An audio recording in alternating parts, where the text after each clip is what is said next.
Ladies and gentlemen, now a national brand, an executive chef, a Food Network chef, an Iron Chef, and also personal chef to his family.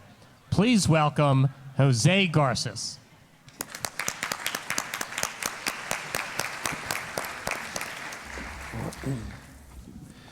Good afternoon. I'm Chef Jose Garces, a proud Philadelphia entrepreneur. It's an honor to be here with you today, participating in a worthy gathering of talented minds dedicated to improving the city we all call home. Like you, I'm committed to driving ongoing growth here in Philadelphia, both through my restaurants, which currently employ about 800 area residents, and through the Garces Foundation, which provides critical support to our underserved immigrant population. The speakers you're about to see are both immigrants themselves, and their contributions to our city and our country are unmistakable. Moderator Ali Velshi is the host of Al Jazeera's America's Nightly Business Series. Born in Kenya and raised in Toronto, he has long served as one of the country's top financial news reporters, and today he resides right here in the greater Philadelphia area. Filmmaker and author M. Night Shyamalan recently published I Got Schooled, the unlikely story of how a moonlighting movie maker learned the 5 keys to closing America's education gap. Born in India, he's one of the most dynamic and exciting storytellers working today, and he too resides here in greater Philadelphia. And I'm proud to have cooked for him a few times as well. Like you, I'm intrigued and excited to hear what these brilliant thinkers have to say about our deeply challenged educational system. Please welcome Ali Velshi and M. Night Shyamalan.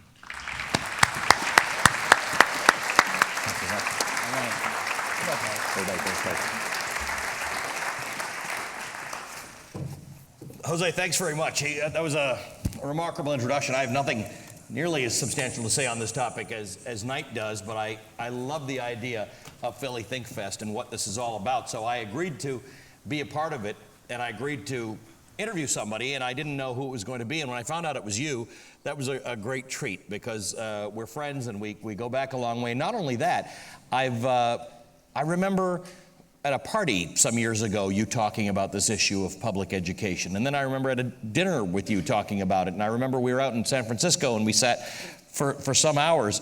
And I know you're a man of some intensity, so I knew you weren't just making this up. I mean, 3 conversations later, he's still talking about public education. I just really want to talk about the movies. But you were really into it. And you said you're going to do some work on this and you're really going to research it and you're going to come out with something, and you did. But I do think there are people who wonder why the hell you're writing a book on education. Well, you know, it was very organic how it came to be. I'm the last person to be the kind of celebrity spokesperson for a cause, however good. I'm always kind of shy. I mean, I'm not the Sean Penn and all that stuff. And they're just do-gooders in their genes. And for me, I'm just kind of I'd rather just watch a movie at home kind of person. But this particular subject kind of got under my skin a little bit. It kind of started, I think, when I wanted to do something for Philly, and then it kind of grew into centering on education. And we have a foundation that my wife and Jen Walters run, and we do lots of things, but education kind of became the focus for domestic causes, as most people find as they look to what the root cause is of education and the state of it. And I guess it kind of became a personal thing. It always has to be something personal for me to get ignited. And we were on a location scout. It's in the book, this moment in the book, where we were location scouting for The Happening and for the Mark Wahlberg movie. And I was looking for a high school, and I went to one high school, and it was incredibly, beautiful. And the kids came running out of the classrooms when they saw me, and they were like, "Oh, can we be in your movie? Can we be in your movie?" And the teachers were all excited. They showed us around. It was just a beautiful school. Very, very wonderful to be there. And then we got in the van and we went about 4 minutes down the road to another school. And this was not the case at this school. So we walk into the school and there's metal detectors it's literally dimly lit, as if it was like a bad movie set. It was, why would it be dimly lit? It was literally dimly lit. And we walked in, the guard was not in a good mood, and he let us in. And there are bars on the doors of every classroom. So for me to look at the classrooms, they had to get the janitor to kind of unlock the doors, and the huge iron bars are opened up. And the kids were walking down the halls, and they were looking down, and one of them looked at me and kind of recognized me and then decided it couldn't be, and then just kept on walking. And it was kind of in that moment that you get so upset. And one of the floors was shut down because they had too much kind of rampant drug use and sex and things like that. They had to just shut it down. So they just shut it down and brought all the kids to the other floors. Wow. And the theater was getting remodeled because somebody had set fire to it. And this was just our visit. And I got kind of upset and kind of thought, how is it possible to have these two experiences in our city so diverse? And when we were driving back home in the van, I saw that same kid. And he was like huddled over with his friends doing something in the back of a car, and it all looked very, very dubious. I doubt there was homework in there. There was something, and so it was this feeling of like, why is this? And I'm that kind of, and I think I've always been this person of, positivity and it can be done and that kind of thing. I'm like, I think I'll be a filmmaker out of Philly, and that's that, and I feel that way about life, and it got me upset. This thing that why should they be like that? And so that got me ignited, and I started to ask people questions. And I guess what happened here was I asked people questions, and I'm lucky enough to pick up the phone, and people pick up the phone on the other end, and I say, can I talk to this senator or this chancellor or this person? Can I come visit you? Can I ask you questions? And they say, yeah, I'd love to. And then we go to the foundation, all of us go, we go to a city or something, we sit down and have dinner, and we ask the questions. And I say, how does this happen? What works?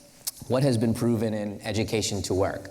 And you get, let's say I go to Washington, D.C., and I talk to the chancellor, and you get a list, and you get A, D, J, and K work. They go, oh, okay, great, write it down. Then we fly to wherever, New York, and we talk to an equally powerful person in the industry, and they say, C, Z, L works, and you're going, what? And nobody has the same list, no one is saying the same things, and it's very confusing.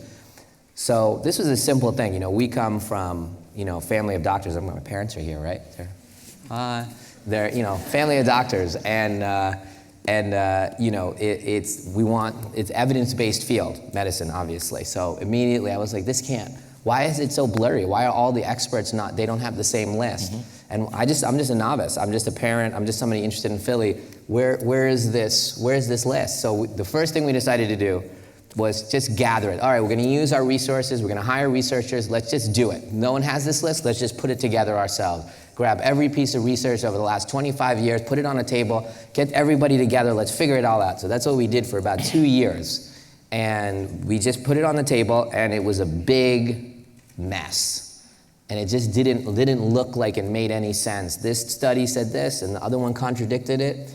And so I was basically at the same place as the group now, the expert group, right? Where I had my opinions now of what I was looking at, but they're just opinions. It's not real. And this isn't making any sense yet. And there was, you can shut me up. No, this is good. I feel bad. I'm just trying to figure out a nice way to ask you if I can be in one of your movies.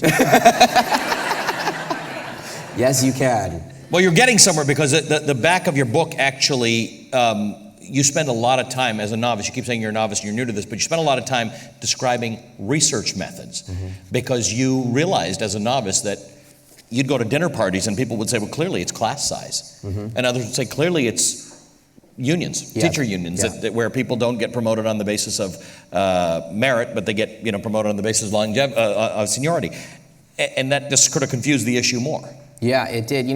We make big projects. I work on long-term projects, so it's good. The skill set that you need to make movies is a larger scale. You hold on to the vision.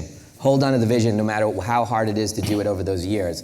And in this case, when people, this subject obviously gets people very heated. And I'm always like trying to get to the heat. Great. I know you think charter schools are the end, or I know you think this is the problem. I know you think, okay, keep coming to me. Why do you think that? Strip everything. No opinions. Why? That kind of thing. And I felt like I didn't want to be another opinion in the mix. So we said... You were trying really hard to cull the best information. Yeah, in fact, I wanted to make sure, even when I wrote it, that I go, this is my opinion, but these are the facts. And actually my opinion was incorrect once we went through the research. But I think ultimately it's from my wife, who's a PhD in psychology and she's very, very good at statistics. You could see her fingerprints all over this in terms of offering you the discipline of trying to make sense of what are largely political footballs and opinions. Right. And so you distilled this. It's a great story of process about how you came around. It's very honest about the fact that you just got frustrated by some things. And by the way, he's had a more personal relationship. It wasn't just scouting.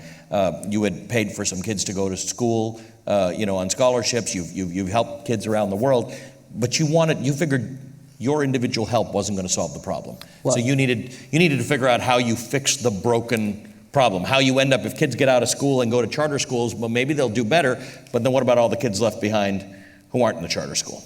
Yeah, what you find, I think, ultimately when you get into foundation work or any kind of work like this, public social work, is that it isn't necessarily the money that's needed out there. It's the human capital. They need his intellect, his skill set, his drive. You need those things, and that's more valuable than any check I could write or he could write or anybody. And so with that thought process came the moment where whatever I bring to the table was there, which is, again, what's the big picture? What's the unifying theme of this? That's all I do when I write a movie. What's the unifying theme? What is that? What is it? What is it? What is it? And so we had that pile on the table that was mushy, and then we had dinner. Unfortunately, Jose, it wasn't at your restaurant. It was at Mark Vetri's restaurant. And he's walking out. He's walking out now. And so we were at Mark's restaurant, and we were having dinner with our friends who are physicians, and we weren't having a conversation about education at all. They're just two brilliant people, and one of them was the head who teaches the new residents at Penn, and he was just saying how, and we were eating the food, and it was wonderful. Mark, by the way, are you in here? And this lesson that this physician gave you was the worst part about the book for me, because we all do what this physician said doesn't help. I do one thing at a time to keep myself healthy, right? I won't exercise and eat properly at the same time. I might exercise for a week, and then the next week I won't, and I'll eat properly. Yeah. And this physician said... What he taught was this. He had written a book actually about this kind of theory that the body is a system and it wants to be healthy. And it can be healthy if you do some things. And he said, you have to teach your residents this. Teach your patients this. He was teaching the residents, and he said, if you sleep 8 hours a day, you tell this to your patients, if you eat a balanced diet, you exercise 3 times a week, you do not smoke, and you give some thought to the mental health of your life, low stress work environment, if you just are cognizant of your mental health, those 5 things done together drop all chances of getting all diseases to an incredibly low level, lower than any pill or anything you can take. It just drops, everything goes on to the bottom. But, and then he said this to the residents, if you don't do one of them, it starts buoying back up to the norm. So I went, oh my God, this is the paradigm. This is why this is not making sense. There's a lot of false negatives and false things. It's a system. This is clearly a system. There's no school district, an inner city district of low-income kids in the United States that's working. So it's all working equally, exactly the same. So it's a system. And so we went, that's where the big picture, the kind of the House moment from, House from the TV show where he figures it out. It was like, there it is. And I was like, he literally, I remember him like still eating the gnocchi, and I was like, oh my God, there it is. Yeah. And so I was like, is there a set of things in here done together that are causing the positive reactions? When pulled apart, you're getting the guy dropping dead of a heart attack on a treadmill. Oh, exercise is bad for you, right? You're getting that kind of result. And you can't just not smoke and say, I'm healthy. Now I'm healthy, right? I'm doing one of the things, I'm healthy. That's ridiculous, right? So we went through the table for the next 2 years and organized it in these prints, trying to see, is it, when this was done with this, did you always get a positive? Did it always kick up? Was it always catalyzing? And believe it or not, we found it. And it started to come up, and these piles started to emerge. Every single case was correlating. Every single time they did this with this, it correlated. It went. And then when we had the finished piles and the finished list, we went back and checked our answers against all the schools in the United States that were closing the gap. And every single one of them were doing these things. I mean, if you just read the appendix that's on research and statistics, it's helpful to do this. But this is well researched, and you've listed the schools at the back of the book that have done all of these things and have succeeded. I wanted to spend a few minutes on the 5 things you determined from these years of study that, when applied together, would provide for better public education. The first one is probably the biggest political football of all. It's about teachers. Right? Now, it comes down to, most people simplify this into unionized teachers or non-unionized teachers or difficult unions or whatever the case is. What did you learn? Your most important lesson here, I don't know if it's most important, one of your 5 is about teachers, and you call it no roadblock teachers. What does that mean? All right, so let's just start. This is obviously a sensitive topic. All of this is about the teachers. So all of the tenets that you find are to make the teachers succeed. So it's really all spokes of that same wheel. But one thing I want to be careful about, the research actually, I'm very, when you get into this field, they go, which side are you on? And I'm like, what are the sides? And it's education reform or teachers union. Those are the 2 sides. I guess this country just likes two-party whatever. Right. And it's just not that way. And when you look at this research, I would say that I would be in defense of most of the teachers' issue. The things that they say that they can't succeed without, they're correct. And they can't be held responsible. They're correct for the most part, So, and it's just there in the research. So when I look at all the research from all those years, there's not, that feeling doesn't go, well, I know what the number one thing is. It's those damn teachers. That's actually not correct. That's actually not what comes up. But one of the 5 things is to remove the very, very bottom teachers, right? The bottom 1-2%. Now this book is about making a system that the whole country can succeed, where 97% of the teachers currently teaching can succeed in closing the achievement gap. I'm not talking about doing just their grade level, closing the achievement gap. So that's what all of these things are for. And it's that bottom tier of 2 or 3, which we call the roadblock teachers, which have such a damaging effect on those kids that 4 slightly above average teachers can't make up for it. So 4 years in a row, if they had a slightly above average teacher, they still haven't made up for that roadblock teacher. And that kind of drag on the system is hard. Now, so that's clear, right? But I just want to make sure, if I had to triage and say, we can only do 3 of these or 4 of these, and you're only going to get minor positive results, you're not going to close the gap, because whatever, the system won't allow it, that wouldn't be the one to do. Oh, interesting. Clearly you have somebody in your family who's a unionized teacher.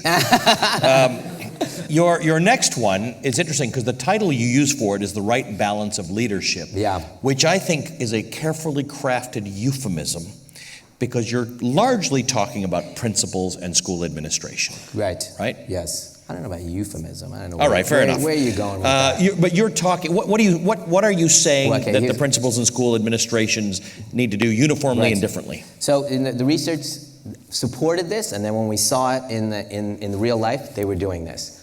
Principals that succeed in closing the gap, they do these things. They spend about 80% of their time teaching teachers. Now this sounds like very normal, right, when you think about it, but that's actually not what happens. We're talking about in these schools that are closing the gap, and the research shows they literally are going in and out of classrooms, talking to the teachers, observing the teachers, helping them, saying, you need to use this. The distinction being administrators who are operational versus administrators who are interested in teaching culture. In these schools, they break off that responsibility to another person or another group. So the administrative stuff, whatever, all that stuff that's paperwork and things like that, they push aside and let the coaches coach the players. And that keeps the teachers feeling supported, feeling heard, feeling growing, going, you did great. Look at how you got Sally in the back of the class, whereas in the beginning of the year she wasn't. You're doing a great job. Literally, I've been in these schools and they just come into the class, all the doors are open and the teachers come in and out. The principals come in and out and go, Mr. Hofstetter, you might want to call on Jeremy in the back. I think you're missing Jeremy. And literally, you think this is pejorative, but they're not taking it that way. They're like, thank you. And they go, Jeremy, what were you saying like that? And they go to the next class, and they come back in, and they say, Mr. Hofstadter, you did a great job with that. And they feel connected and supported. They need a coach, and they don't want to feel alone. You don't want this to be boutique things, that this is a Superman teacher, and this one doesn't know how to do it. They can't feel that burden of figuring it out all by themselves. And so this is one part of it, that they do that. The other thing is culture, which the leader does, which this principal does. What we found in these schools, look, this is going to go to a larger topic. Now I'm going to get into my opinion for a second. So what this is all about is, it's racism. That's what this is all about, okay? We are a country built on slavery. That's our issue. Finland wasn't built on slavery.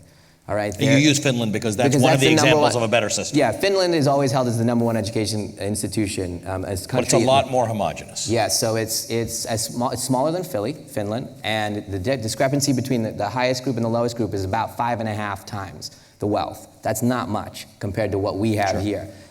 They weren't built on slavery, all of those things, and ultimately here, if you take out the inner city schools, right? Just take them out for a second. The inner city low-income schools, right? The ones that have 85% or more of low-income kids in it. You just take those off and you look at every other public school in the country. We lead the world in education. We crush Finland. And if you just look at who's in the inner city schools, they are almost entirely African American and Hispanic kids, and in all the other schools, it's almost entirely white Americans. And so this country is educating their white kids very, very, very well.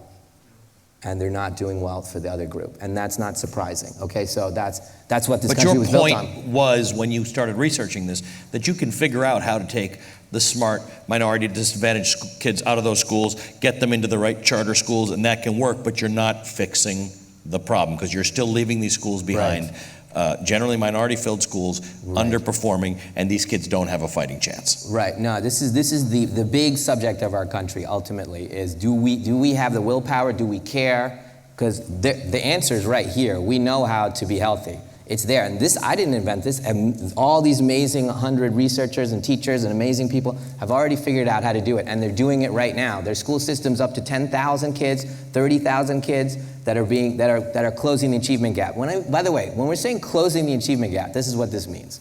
It means the difference between an inner city, low-income, African-American or Hispanic kid with their white suburban counterpart at the same grade level, that there's a gap between them. And we're trying to close that so everybody has the same education. Now, what you find the issue is, but we'll get to that, you're gonna get to the extended day thing. But anyway, what you find is the cultures in the schools that are closing the gap, they're fierce. There's no fractured message, there's no half-handed thing, there's no subtle way to do this. There's no subtle way to do this. When those kids walk out of school, they are being told by everyone in this country that they are worthless, that they're less than human. That's what the message that was told. It was legal 45 years ago, 50 years ago, and they're still being told that in there by their families, by their neighborhoods, by the stores that are there, by the buildings, by the attitudes, by the media. Everything is telling them that.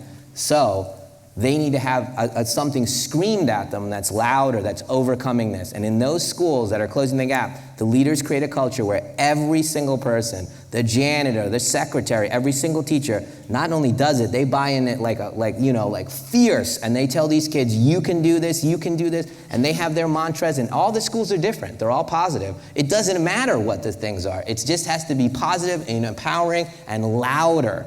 You know, there's a school system in New Jersey that's incredible, the Uncommon Schools, and he says, the founder of that says, culture eats strategy for lunch. It's just louder and fierce. When they come in, they literally have pep rallies when they come in the morning. These kids haven't eaten they come from these amazingly hard situations at home, and they walk in the door, and then everybody's chanting like this, and they're chanting the school mottos, the alma maters from the teachers, and it becomes a college culture, it becomes a school culture, it becomes an empowering culture. And they get yelled at constantly that that's who we believe you are and you can do it. And look at how you got that. Went from a 60 to an 85 to 100. That's you. Don't let anybody lie to you. You've got about 10, you've listed 10 schools that are part of the Uncommon Schools group that are remarkable performers. Your next one, the third one, is feedback. You're talking about regular feedback. That was the one I didn't know. That's the one that's not a political football as much. Like, I didn't even know that was that much of a problem. Explain this to me. So feedback, what you find out is the third tenet is feedback, which is basically all forms of data that the teachers can get. So they can get best practices, right? And that's what you find in the schools. What you want to do is take the burden off the individual as much as possible. And what's really counterintuitive to me, because I'm an artist, is the more you prescribe, the more consistent success you're going to have in these schools. And that sounds really hard when you hear, wait, you're going to prescribe how to teach? And the answer is correct.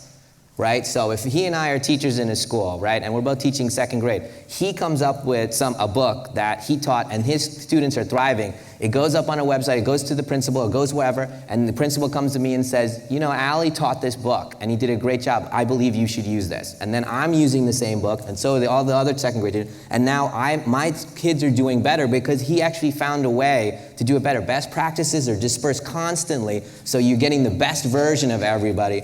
So that's one part of it. What holds that back from happening? Because I always wonder in the business world why this doesn't just happen. Well, I find there's something really weird about what we're talking about here, and this is something I'm getting into opinion again. What he's getting into, why? Like I met the head of a major city where he was the head of all these district schools, and he said, you know what I'm going to do? I'm going to open a charter school, and I'm like, why?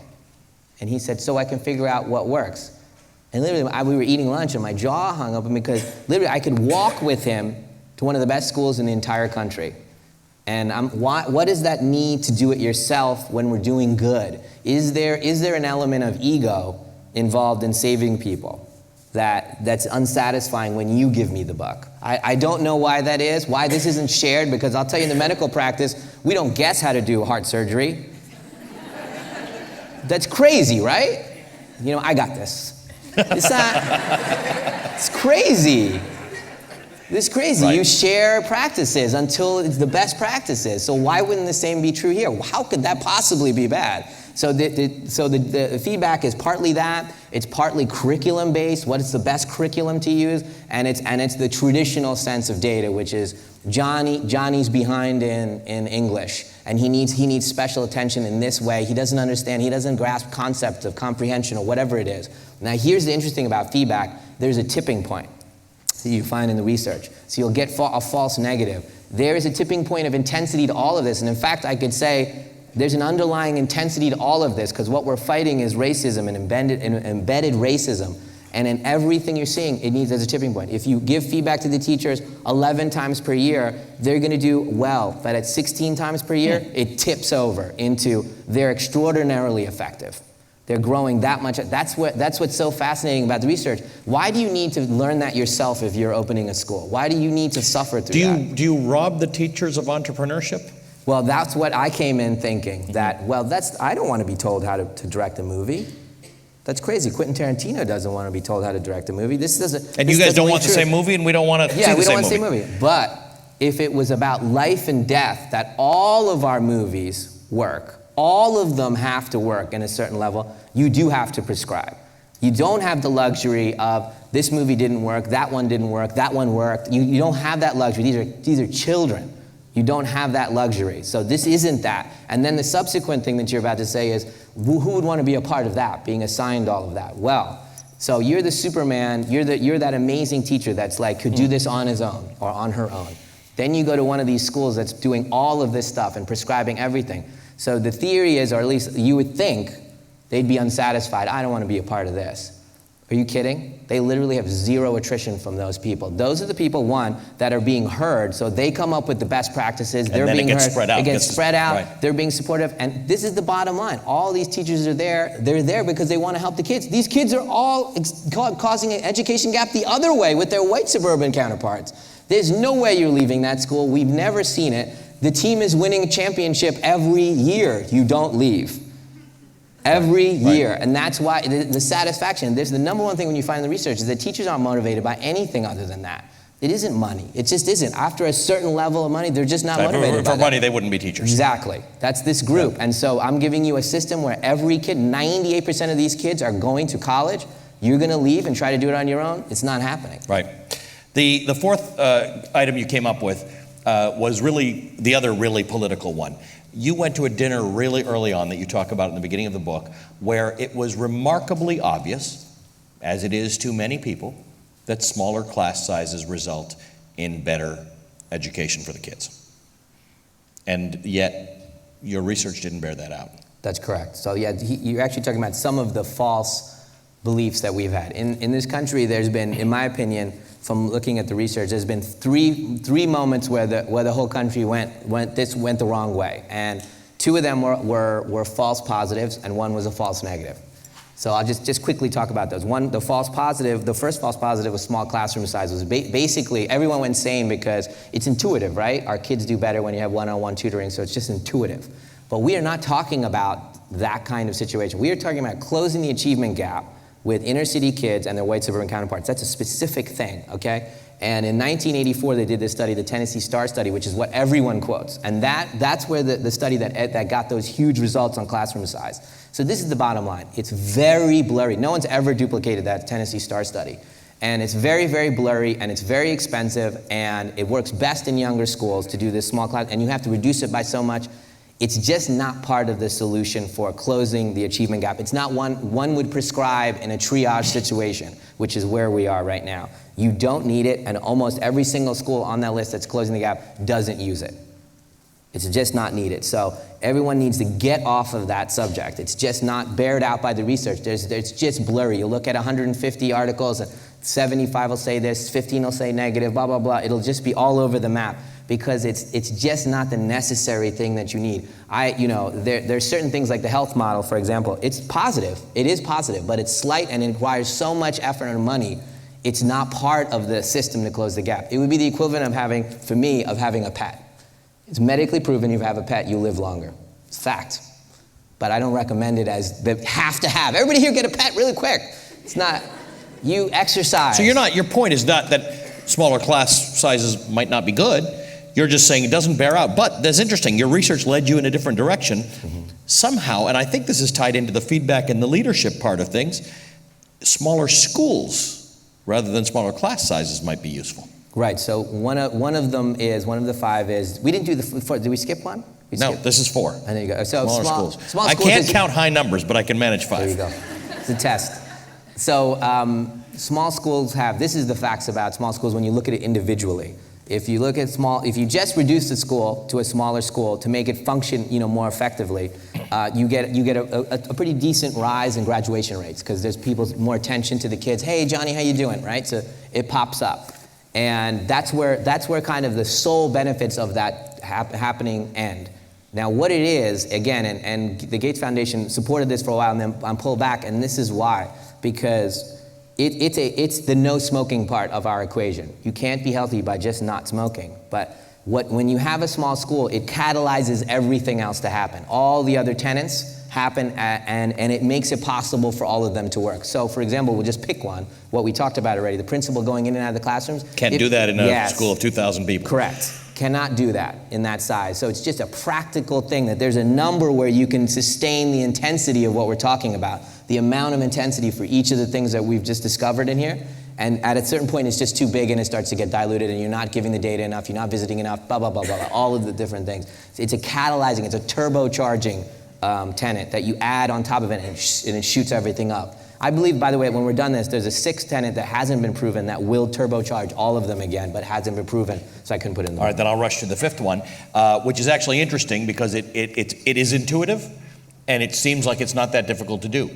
More instruction time, more school time. So in any direction that you can extend the school experience for these inner city low-income kids, it works. So you start them earlier, early childhood, you hold them later in the day, and you extend into the summer. All of them have gigantic impacts on this. So let's just get clear. When we were talking about roadblock teachers and all that stuff, and everybody gets so heated about that, here's the real problem, okay? When a kid, an inner city low-income kid in June, right, and their counterpart in white suburbia, let's pretend they're at the same level at the end of their 2nd grade year. When they return to start their 3rd grade year, this is what has happened over the summer. The white suburban kid has gained 1 month of learning. Gained 1 month of learning. The inner city African American kid or Hispanic kid has lost 3 months of learning. They are 4 months apart in September. 4 months apart. Why? It's what the experience is, it's the racist stuff, it's all of this stuff we're talking about, the intangible stuff. By the way, all of this is predicated on the fact that we're not doing anything to help this issue, the outside the school issue. That's not what this book is about. Can you do it with just the schools? Yes, you can. That is completely unfair to the teachers and principals, but that's what we're asking them to do. So when they walk out of that school, they're getting, I think it's like 2 million less words per year said in their household. They're getting no stimulation of any kind. They're not being challenged. They're not getting new ideas. They're not going on any trips. We know that. They're not meeting people. They're not having those dinner conversations. There's no books in the room. There's no books in their house. There's nothing. There's nothing there. How much does that mean? 4 months of difference. That's what that means. And that accounts for 2/3 of the entire gap between white suburban kids and their counterparts by the time they get to the end of high school. 2/3 of the entire problem is this. The more you keep them in the classroom, the better they do, the closer that they stay to their white suburban counterparts. And we actually support someone here in Philly, Alejandro Gac-Artiguez, who's a brilliant, brilliant kid from Harvard who started this summer program where he takes the kids from these inner city low-income schools for 5 weeks and has an intense English program with them. And he uses the parents as well to help teach and things like that. And in those, this is the results that he has right now. And he's expanding, and hopefully if we're all very lucky, he'll be in every single school in Philadelphia, and that's definitely what we're gonna promote, is in those 5 weeks, this is what he's got happen, his results. And he's incredibly meticulous. He's all about data. His kids gained 3 months. Now, did you hear what I just said? They gained 3 months. They are 6 months ahead of their peers, 2 months ahead of their white suburban friends. They're creating a gap the other way. That's in 5 weeks. That's how much. It isn't about the kids. It's not about any of that stuff. You know, we have a racist country. That's what the kids' message that they're getting. And the more we pull them out, the more that we teach them other things, they'll blow everybody away. They're amazing. And so he's going to be in, hopefully in every school. We're going to just push. And then he's starting a pilot program about after school to try to keep, because the parents actually want to keep doing this, because obviously the kids are going crazy. They're so good at it now, and they want to feel that way. So can you imagine the teacher? Let's compare those two teachers. So there's 3 teachers, right? The white suburban teacher who gets Johnny from suburbia, who's a month ahead of where she was going to start him, right? That's much easier for me if Ali and I are kind of, average teachers. That's a good bet for us that we're going to do okay.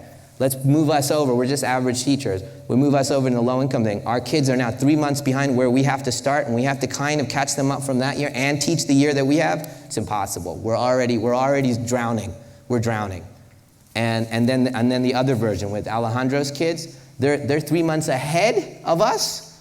My goodness, we look like Superman. We're gonna win no matter what, right? This is gonna be fun. We'll be like, oh my gosh, you already know it's great, now this. And their peers are benefiting, everything's winning. So it's an amazing thing. And of course, early childhood is a giant thing. By the way, when I referred to the 2 positives where the country went this way and then 1 negative where the country went this way, the false negative was the Head Start program, where everybody points to, I even heard Bill Maher say this the other day about, Head Start proved that there's no benefit to early childhood. When actually that's incorrect. There's incredible amounts of research that support that early childhood education just kickstarts these kids, gets them such an advantage. It won't hold them through the whole way, because as you can see, every summer they're losing. Every time they walk out that door, they're losing. But it inoculates them for quite a long time, and it gives then the lower grade teachers the chance to get ahead and keep them ahead, and it makes it easier. And only that Head Start program, the results were the confusing ones, and that was a wildly inconsistent program, wildly inconsistent. Some of those early childhood schools that were in that program didn't even take attendance, and some were brilliant, and some kept data on everything. They were all over the place. But there's been plenty of data. This is not a controversy at all. Early childhood it works. We're out of time, unfortunately, Knight. Great work. It was fun to watch you over the years talk about this and make this into something. And I'm glad, even if you're not interested in the topic, just learning about how the research is done to be able to make you a more informed contributor to any discussions about this. Because unless you're not breathing, you're talking about education at some point in your life. Congratulations. Thanks, I hope this goes somewhere, man. I hope this is a real success. Thank you all.